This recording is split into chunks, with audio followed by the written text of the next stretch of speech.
Hi everybody, it's Alexa here from Once Upon a Chapter. I am here to tell you about my June to be read pile. So I kind of picked out too many books once again, which I seem to do every month, but I'm hoping that I can actually get to most of these because I'm trying to pick shorter books this month. I feel like the past couple months I've been picking really long fantasy books or just really long contemporary books. I've been reading a lot of the Vampire Academy series, the later ones, which are all like 500 to 600 pages a piece. I've been reading like Throne of Glass series, which those ones are about 400 pages a piece. So I've been reading really long books. So this month I'm going to try and stick with some shorter ones and also bring myself a little bit out of the fantasy and bring myself a little bit more into real world contemporary type of books. But the first book that I need to finish, which is kind of why I want to get out of big books, is, I already took the dust jacket off, but it is The Shadows. This is J.R. Ward's latest in her Black Dagger Brotherhood series. I was reading this one mostly during May. Actually, I started it and kept reading it during May. And I got 400 pages into a 570-ish page novel, so I still have about 170 pages left in order to finish this one. I feel like this one is going really slow, so I kind of set it down before the end of May so that I could pick up some other books and read them and manage to get through those books, but still didn't manage to finish this book. So I'm hoping that the last 170 pages or so will pick up the story again and I will finish this one and move on. Next up, I hope to continue on with an urban fantasy series. I think these ones are nice quick reads. I always enjoy them. I enjoy the characters a lot, and the books are always anywhere between 250 to like 350 pages, so they're really quick. But it is Magic Slays. I believe I'm on, goodness, I think this is the 4th or 5th book. I'm not even quite sure.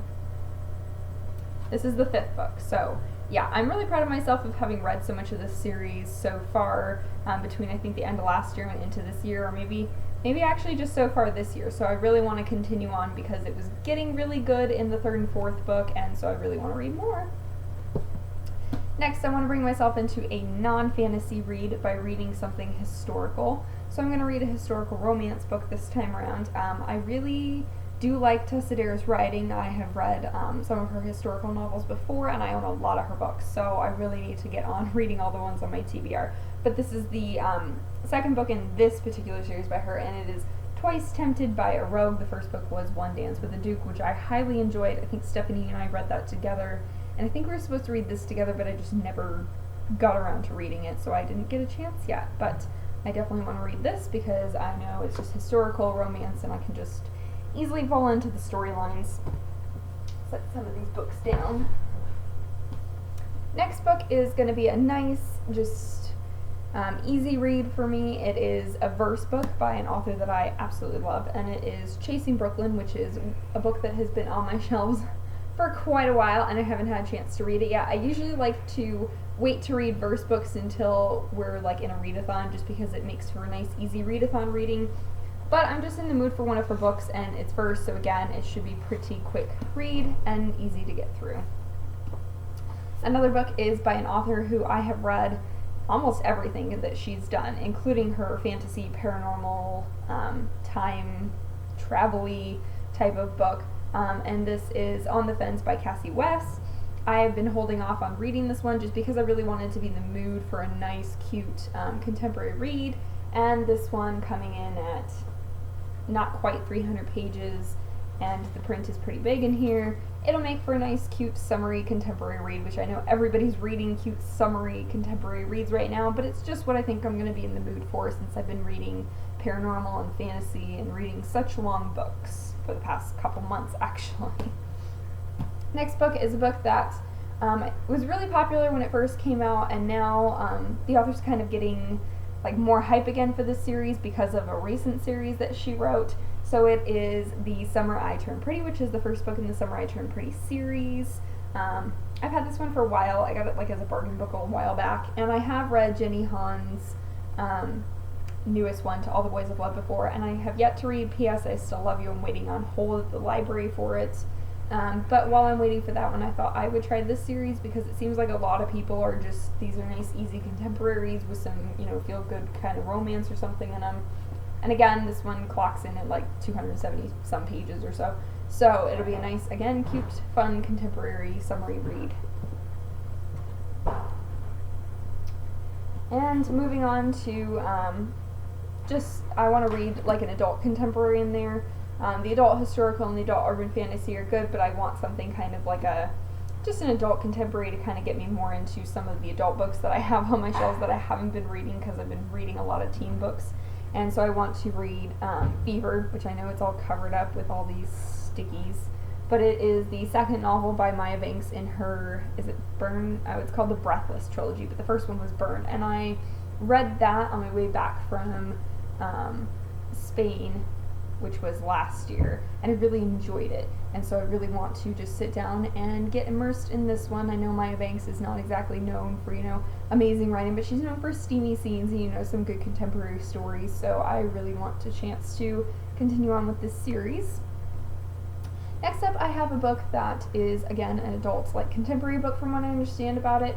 It is a book that one of the girls that I work with recommended to me. I recommended that she read Maybe Someday, and she read it, and she really enjoyed it, which is not a surprise because, hello, it's Colleen Hoover, and it's Maybe Someday, which was my favorite read of 2014. So she read that, and she recommended to me that I pick up something that is kind of a little bit out of my comfort zone. I don't read a lot of adult, just general fiction books.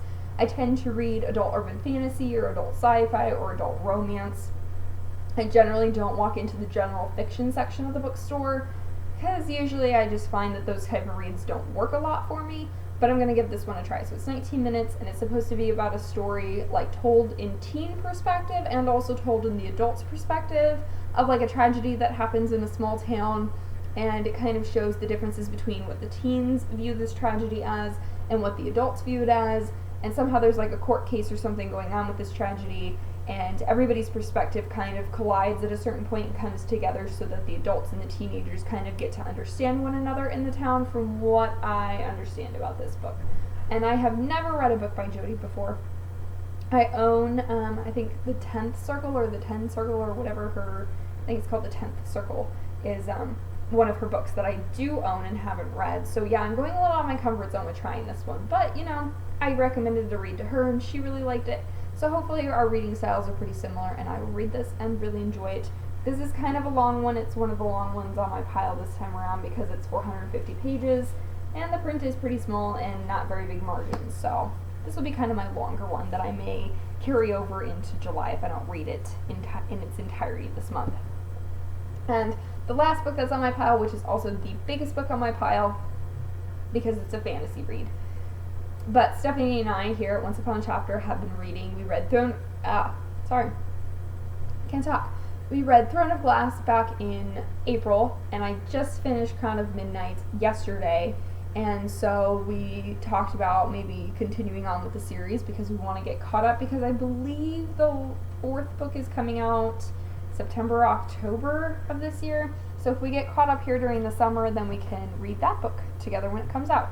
So, of course, it is Heir of Fire, which is the 3rd book in the series, and by far it is the biggest book in the series. It is over 550 pages, and this is an ARC edition, but it's one of those, really tall hardcover editions if I had it in hardcover. But yeah, I've had this book for a long time, and now we've just been reading the series together, so her and I are going to read this one together and see where our opinions lie. We felt pretty much the same about the series so far. We both liked Throne of Glass, but we didn't think it was amazing. We thought that there was a lot of room for growth and improvement, and I just finished, like I said, Crown of Midnight yesterday.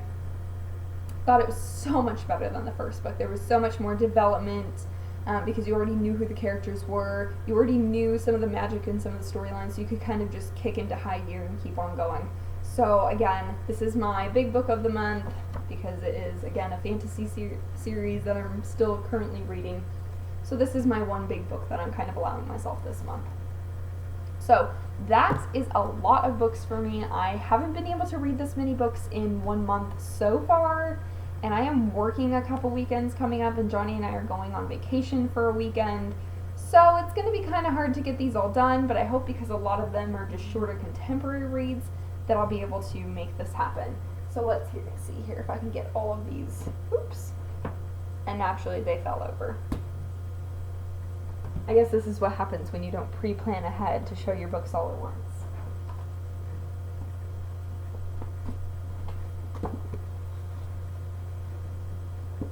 So, The Shadows I'm just going to leave behind me because it's just a book I have yet to finish. And here's the stack of all the books that I hope to read in June, which, like I said, is crazy, crazy long for me.